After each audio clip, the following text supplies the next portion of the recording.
Hi everyone, अब बात करने वाले हैं कि पीएचपी के अंदर जेसन डाटा को किस तरीके से हैंडल कर सकते हैं। और आपके पास यहाँ पे क्वेश्चन बन सकता है कि जेसन ये क्या चीज़ होती है। डोंट वरी, सबसे पहले इसके बारे में बात करेंगे कि जेसन क्या होता है, कैसे इसको यूज़ करते हैं, कहाँ इसको यूज़ करते हैं डॉल। उसके बाद में हम लोग पीएचपी एरे को जेसन में कन्वर्ट करेंगे, जेसन को पीएचपी ऑब्जेक्ट और एरे इन दोनों में कन्वर्ट करेंगे। कुछ इंटरव्यू क्वेश्चन भी डिस्कस करने वाले हैं। ये हमारी पीएचपी की प्लेलिस्ट है जिसके अंदर 65 पार्ट्स आ चुके हैं और भी बहुत सारे पार्ट आने वाले हैं। उनके बाद एक प्रोजेक्ट भी आएगा। हर एक टॉपिक के अंदर इंटरव्यू क्वेश्चन कवर करते हैं जो आपकी जॉब और इंटरव्यूज में हेल्प करते हैं। सो ओवरऑल काफ़ी इंपॉर्टेंट प्लेलिस्ट है, पूरी देखना। लिंक मैंने डिस्क्रिप्शन बॉक्स में डाल दिया है। अब चलते हैं हमारे पहले क्वेश्चन की तरफ। एक बार के लिए जेसन की फुल फॉर्म, उसकी डेफिनेशन को समझ लो, उसके बाद में उसको डिटेल में समझने की कोशिश करेंगे आसान भाषा के अंदर, अगर आपको चीज़ें यहाँ से समझ में नहीं आती तो, राइट, इसी पार्ट के अंदर। और राइट, तो सबसे पहले बात करते हैं कि इसकी फुल फॉर्म क्या है। इसको हम लोग कहते हैं जावास्क्रिप्ट ऑब्जेक्ट नोटेशन। ये बहुत बार इंटरव्यूज के अंदर भी पूछ ली जाती है, सो ध्यान रखना, राइट। देन ये होता क्या है, देखो, एक text based data exchange format होता है फॉर स्ट्रक्चरिंग डेटा। अब यहाँ पे दो तीन चीजें एक साथ आ गई हैं, एक एक करके समझने की कोशिश करते हैं। टेक्स्ट बेस का क्या मतलब है कि ये किसी एक डेटा टाइप को सपोर्ट नहीं करता। ऐसा नहीं है कि इसके अंदर आप इंटीजर डेटा को यूज कर सकते हो या फिर स्ट्रिंग डेटा को या फिर बुलियन डेटा को यूज कर सकते हो। इसके अंदर कोई भी डेटा को आप यूज कर सकते हो, कंप्लीटली टेक्स्ट बेस होता है। जो भी डेटा टाइप है सारे के सारे इसके अंदर चलेंगे, इसमें कोई दिक्कत नहीं आने वाली, right. Then data exchange format. Data exchange format का मतलब ये होता है कि आप लोग जेसन की हेल्प से एक सर्वर से दूसरे सर्वर में, या एक प्रोग्रामिंग लैंग्वेज से दूसरे प्रोग्रामिंग लैंग्वेज के अंदर, एक एप्लीकेशन से दूसरी एप्लीकेशन के अंदर डेटा को एक्सचेंज कर सकते हो, राइट। ओके, किस चीज के लिए? स्ट्रक्चरिंग डेटा के लिए। स्ट्रक्चरिंग डेटा का मतलब आप ये कह सकते हो कि डेटा को यूज करने के लिए, डेटा को सर्च करने के लिए, उसको ऐड करने के लिए, अपडेट करने के लिए, उसमें चेंजेस करने के लिए, राइट। सो सिंपली कहने का मतलब यहाँ पे ये है ओवरऑल कि जेसन एक टेक्स्ट बेस्ड डेटा स्ट्रक्चर होता है, टेक्स्ट बेस्ड फॉर्मेट होता है। यानी कि किसी एक स्पेसिफिक डेटा टाइप को सपोर्ट नहीं करता, सारा का सारा डेटा इसके अंदर आ सकता है। और इसका यूज करते हैं हम लोग डेटा को एक सर्वर या फिर एक लैंग्वेज से दूसरी लैंग्वेज दूसरे सर्वर में पहुंचाने के लिए, ठीक है। और सबसे ज़्यादा इसका यूज भी यही करा जाता है।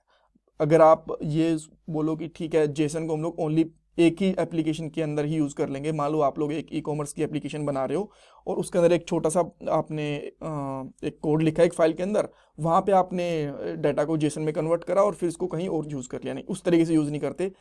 जब भी हमें एक सर्वर, जैसे मैं आपको बार बार बता चुका हूँ बिकॉज ये काफ़ी इंपॉर्टेंट है, जब भी हमें डाटा एक सर्वर से दूसरे सर्वर, एक वेबसाइट से दूसरी वेबसाइट, एपीआईज, या फिर एक लैंग्वेज से दूसरी लैंग्वेज में डाटा भेजना होता है, तब हम लोग जेसन का यूज़ करते हैं। किसी और चीज़ का यूज़, स्ट्रिंग या फिर एरे या फिर किसी और चीज़ का यूज़ क्यों नहीं करते? बिकॉज जेसन ना टेक्स्ट बेस्ड फॉर्मेट होता है, इसके अंदर सारे के सारे डेटा टाइप अलाउड होते हैं। All right. अच्छा, ये दिखता कैसा है अभी आपको पता चल जाएगा। और आपने हो सकता है कभी ना कभी अगर किसी एपीआई का एग्जांपल देखा होगा, रेस्ट एपीआई का, इसके ऐसा कुछ देखा हो, तो उसके अंदर जो डेटा होता है वो जेसन डेटा ही होता है। ऑल राइट, ठीक है। अब एक और क्वेश्चन कि इसको हम लोग जावास्क्रिप्ट ऑब्जेक्ट नोटेशन ही क्यों बोलते हैं? देखो, जो जावास्क्रिप्ट के अंदर ऑब्जेक्ट होता है ना, ये उससे काफी मिलता जुलता होता है और ये उसी से इनहेरिट करा गया है, इसीलिए हम लोग बोलते हैं इसको जावास्क्रिप्ट ऑब्जेक्ट नोटेशन, ठीक है। ऑल राइट, अब हम लोग देखते हैं कि एक एरे को जेसन में कैसे कन्वर्ट कर सकते हैं और आपको ये भी दिखेगा कि एक जेसन दिखता कैसा है, ठीक है। तो सबसे पहले मैं क्या करता हूँ, यहाँ पे एक एरे लेता हूँ जिसका मैं यहाँ पे नाम लेता हूँ लेट्स से यूजर। और इसके अंदर कुछ कुछ डेटा है यूजर का, जैसे कि यहाँ पे है नेम, और यहाँ पे नेम में डाल देता हूँ अनिल। देन इसमें डाल देते हैं एज, यहाँ पे डाल देता हूँ मैं 30। देन हम लोग यहाँ पे डाल देते हैं ईमेल, और ईमेल हम लोग यहाँ पे डाल देते हैं anil@abc.com, ऐसा कुछ करके, ठीक है। सो ये एक हमारी नॉर्मल सी एरे बन गई है, ठीक है। अब अगर मैं इसको प्रिंट करूं तो बहुत इजी है।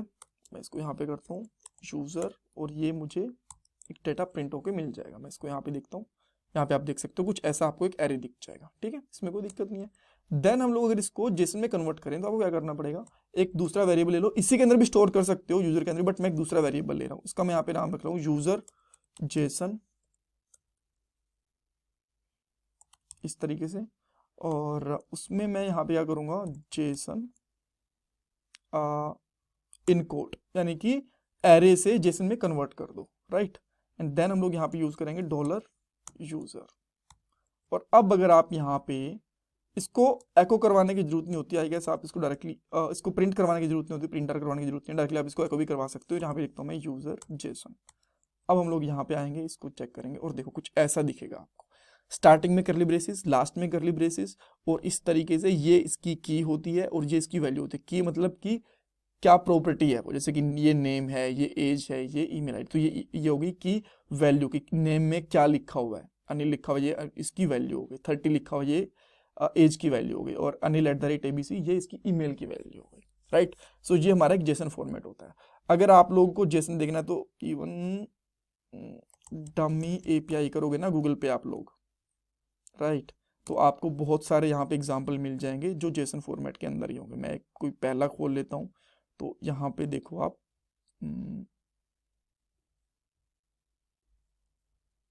अगर इसको मैं ट्राई करता हूँ यहाँ पे, तो देखो ये एक स्टार्टिंग के अंदर ब्रैकेट है, उसके बाद में यहाँ पे इस तरीके से इसके अंदर और अंदर ब्रैकेट्स वगैरह भी होती हैं और भी होती हैं, बिकॉज काफ़ी जब हम लोग एक एप्लीकेशन बनाते हैं बड़ी, तो एरे और ऑब्जेक्ट्स काफ़ी कॉम्प्लेक्स होते हैं, तो उनके हिसाब से इस तरीके से यहाँ पे आपको दिख रहा है। तो ये हमारा एक जेसन फॉर्मेट होता है, और एपीआईज के अंदर मोस्टली हम लोग डाटा जेसन फॉर्मेट के अंदर ही पास करते हैं, राइट। ओके, सो ये आपने एक बेसिक सा एग्जांपल देख लिया इसका। आफ्टर दैट अब मान लो आपको ना किसी एक एप्लीकेशन से, दूसरे सर्वर से आपको ये जेसन डाटा मिल गया। अब इसका आप क्या करोगे, इसको कन्वर्ट कैसे करोगे नॉर्मल एरे के अंदर, ये भी तो क्वेश्चन आता है। तो मैं यहाँ पे क्या करता हूँ, इसको एक बार के लिए कमेंट आउट मार देता हूँ, एंड देन हम लोग यहाँ पे क्या करेंगे, डॉलर डाटा लिख लेता हूँ। और जैसे आप डॉलर डाटा लिखोगे ना, जब भी आप इसको एक्सेस करोगे तो अपने आप यहाँ पे ये एज अ स्ट्रिंग दिखेगा आपको, इस तरीके से दिखेगा बाय डिफॉल्ट, राइट। ठीक है, स्ट्रिंग के अंदर ये ब्रेसेस स्टार्ट होंगे और देन इस तरीके से, सो ये जेसन फॉर्मेट मिलेगा आपको। अब इसको अगर आप कन्वर्ट करना चाहते हो, पहले इसको एको करवा के देखो, डॉलर मैं यहाँ पे करता हूँ डाटा, ये इजीली आपको यहाँ पे डिस्प्ले होगा। यहाँ पे आता हूँ, आप देखो ये इजीली डिस्प्ले हो रहा है, कोई दिक्कत नहीं है। देन अब अगर आप इसको एरे में कन्वर्ट करना चाहो तो वो कैसे कर सकते हो, तो एरे में कन्वर्ट करने के लिए सबसे पहले मैं यहाँ पे लेता हूँ डाटा एरे, राइट, ताकि हमें पता चले। और यहाँ पे आप लिखोगे जेसन डिकोड, एंड देन इसके अंदर आप यहाँ पे सिंपली लिखोगे डॉलर डाटा, और सेकंड पैरामीटर में पास करोगे ट्रू। अगर ट्रू पास नहीं करोगे तो ये आपको ऑब्जेक्ट मिलेगा, क्लास बेस ऑब्जेक्ट मिलेगा, और अगर पास करोगे तो आपको एरे मिलेगा, राइट। अब इसको प्रिंट करके भी देख लेते हैं, यहाँ पे करता हूँ प्रिंट आर, और यहाँ पे लिखूंगा डाटा एरे, एंड अब इसको हम लोग रन करके देखते हैं, एंड हेयर भी को देखो मिल गया ना इस तरीके से एरे पूरा का पूरा, राइट। और अगर आप यहाँ पे ट्रू नहीं लगाओगे तो आपको क्या मिलेगा, तो आपको यहाँ पे एक ऑब्जेक्ट मिलेगा, यहाँ पे देखो क्लास ऑब्जेक्ट मिलेगा, राइट। सो इस तरीके से आप लोग बेसिकली एक नॉर्मल एरे को ऑब्जेक्ट में, और एक नॉर्मल एरे को जेसन ऑब्जेक्ट के अंदर, और जेसन को एरे में और ऑब्जेक्ट में कन्वर्ट कर सकते हो, right. So that's all for this part.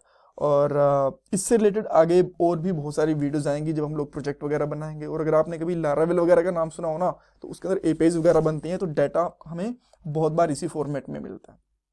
So that's all. I hope आपको बेसिक अंडरस्टैंडिंग आ गई होगी जेसन के बारे में, कैसे इसको यूज़ करना है, कैसे नहीं यूज़ करना, एंड दैट्स ऑल। और प्लीज़ चैनल को सब्सक्राइब कर लेना, वीडियो को लाइक करना, कमेंट सेक्शन में अपना फीडबैक देना, और ये मेरा पेटीएम का डोनेशन नंबर है। Thank you guys, thank you so much.